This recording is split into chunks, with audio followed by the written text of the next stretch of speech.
ये जो एनकाउंटर हुआ है तीसरा बड़ा एनकाउंटर है। रियाज नाइकू के मारे जाने के क्या मायने हैं? देखिए मीनाक्षी, इसे इस तरीके से समझना होगा कि हिजबुल जिस तरीके से कश्मीर में आतंकियों की कमर टूट रही है, उसमें ऐसा होता है कि किसी भी आतंकी संगठन के आप हों, भारतीय सेना सीधे सीधे टारगेट करती है कमांडर को। एक समय पर यह दौर भी आ जाता है जब उस कमांडर के पद पर आने के लिए कोई व्यक्ति नहीं रह जाता है। ये 33 साल का रियाज नाइकू जो मारा गया है, ऐसा नहीं कि इसका कद कोई बहुत बड़ा था या फिर इसके नाम पर बहुत सारे हमले थे या फिर ये आतंक की दुनिया का कोई काला बादशाह खुद को समझता। बात सिर्फ इतनी थी कि यह इकलौता नाम बच गया था, इसके अलावा कोई नाम था नहीं। बुरहान वानी के साथ शुरुआत करने के बाद ये छुपता फिरता रहा। इस दौरान भी वो कोई बड़ी कार्रवाई, ताकि क्योंकि आतंक की दुनिया में होता है कि अगर आपको अपना दबदबा दिखाना है तो आपको दिखाना है कि मैं कितना बुरा से बुरा हो सकता हूं, लेकिन वो कुछ उसके हाथ में रह नहीं गया था।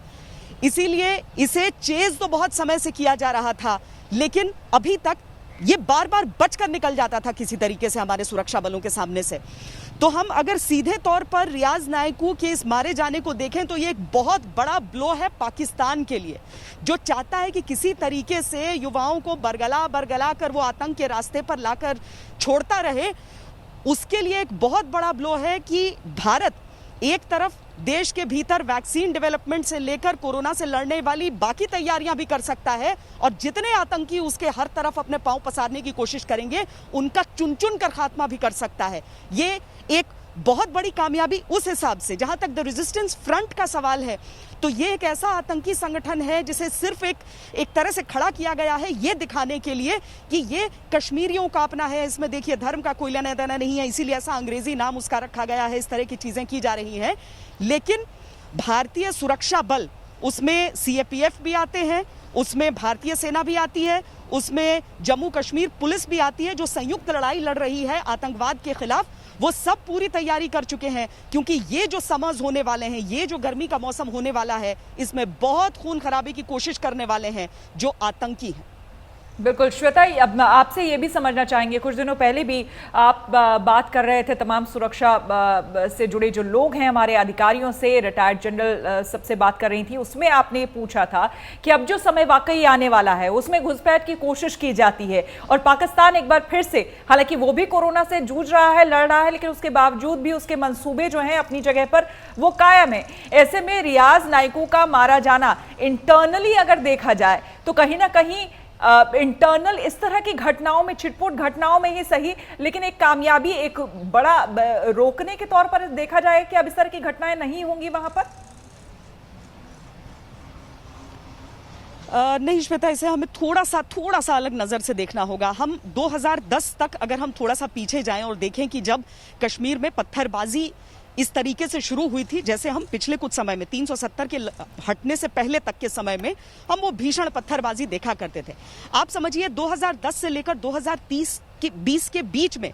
जो पूरी पीढ़ियां रही हैं, जिनके स्कूलों को जलाया गया, जो स्कूल कभी इस वजह से नहीं जा सके क्योंकि वहां पर लोगों को बाहर निकलने की इजाजत नहीं थी, कर्फ्यू था, तो कभी इस वजह से नहीं जा सके क्योंकि आतंकियों की तरफ से धमकी दी जाती थी। हमने कितनी पीढ़ियां गंवाई हैं इन 10 सालों में। एक दशक बहुत लंबा समय होता है। हमें 370 हटाने के बाद आने वाली पीढ़ी को बहुत संभालने की आवश्यकता थी। अब बुरहान वानी, जब 2016 में उसे सुरक्षा बलों ने मार गिराया, उस समय कुछ रियायतें वहां की जनता को जारी रखी गई सुरक्षा बलों ने, लेकिन एक तरह से कहें तो मुश्किल सबक सीखा कि सबसे पहले जरूरी हो जाता है उन सारी चीजों को हम बंद कर दें। इसीलिए जब आज ट्रैप हो गया रियाज नाइकू बाकी आतंकवादियों के साथ, उस गांव के भीतर सुरक्षा बलों ने घेर लिया, उसी समय से इंटरनेट को काट दिया गया ताकि लोगों को एक दूसरे तक पता ही न चल पाए कि चल क्या रहा है। उसके बावजूद कुछ अफवाहें बाहर निकली, पत्थरबाजी की शुरुआत की गई, लेकिन सुरक्षा बलों ने इस बार, मेरी जितने लोगों से बातचीत मैंने की है, उन सब ने यह आश्वासन दिया है कि इस बार हम एक अलग अप्रोच के साथ चल रहे हैं और 2016 में जिस तरीके से आग लगी थी वैसे बिल्कुल नहीं लगने दिया जाएगा। अव्वल तो ये कि हमने सीमाओं को पूरी तरीके से सुरक्षित करके रखा हुआ है पाकिस्तान से, इसीलिए ये छटपटाहट भी आजकल आप देखती हैं कि एनकाउंटर्स बढ़ रहे हैं, घुसपैठ बढ़ने की कोशिश की जा रही है, जो सीज फायर वायलेशंस हैं वो निरंतर बढ़ते जा रहे हैं। तो इस तरह की चीजें वहां पर हमने अंकुश लगा रखा है। ट्रेनिंग नहीं हो रही है नए आतंकवादियों की, जो आतंकवादी हैं भी जो पहले से ऑपरेशनल हैं उन सबको एक एक करके ठिकाने भी लगाया जा रहा है कि अगर उसका सेकंड इन कमांड रेडी है तो उसके लिए भी फौज तैयार है। और दूसरा सवाल आपसे ये कि इसको जनाजे को लेकर क्या तैयारी है, क्योंकि पहले जब बुरहान वानी का जनाजा निकला था तब काफी ज्यादा वहां पर जन सैलाब उमड़ पड़ा था और उसको काबू में करने के लिए काफी मशक्कत करनी पड़ी थी। हालांकि आईजी ने भी साफ किया है कि सभी तरह के कम्युनिकेशन को बंद कर दिया गया है जम्मू कश्मीर में। जी नेहा, जिस तरीके से बुरहान वानी के समय हमने वो भीड़ देखी थी, सिर्फ बुरहान वानी ही नहीं, उसके बाद जितने आतंकवादी आते जाते थे जिनकी अंतिम यात्रा एक तरह से शान शौकत से निकाली जाती थी और वहीं पर बंदूक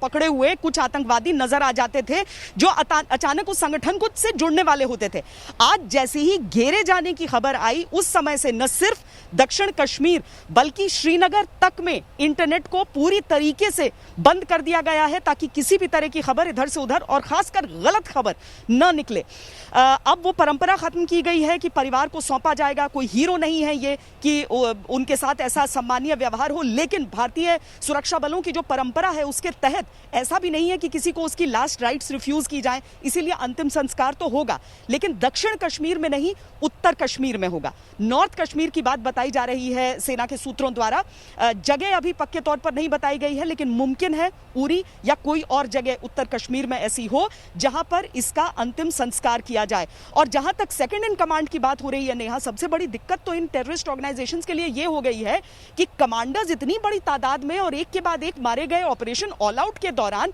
कि कोई कमांडर की जगह के लिए नहीं मिलता था। सेकंड इन कमांड तो बहुत दूर की चीज हो जाती है, इसीलिए आज की तारीख में जब से ऑपरेशन ऑल आउट की शुरुआत की गई थी 2016 में बुरहान वानी के बाद, पूरे हंगामे के बाद, उसके बाद से कमांडर मिल जाए वो उसी में गनीमत होती थी। सेकंड इन कमांड की तो परंपरा इन लोगों को खत्म करनी पड़ गई थी। शुक्रिया श्वेता।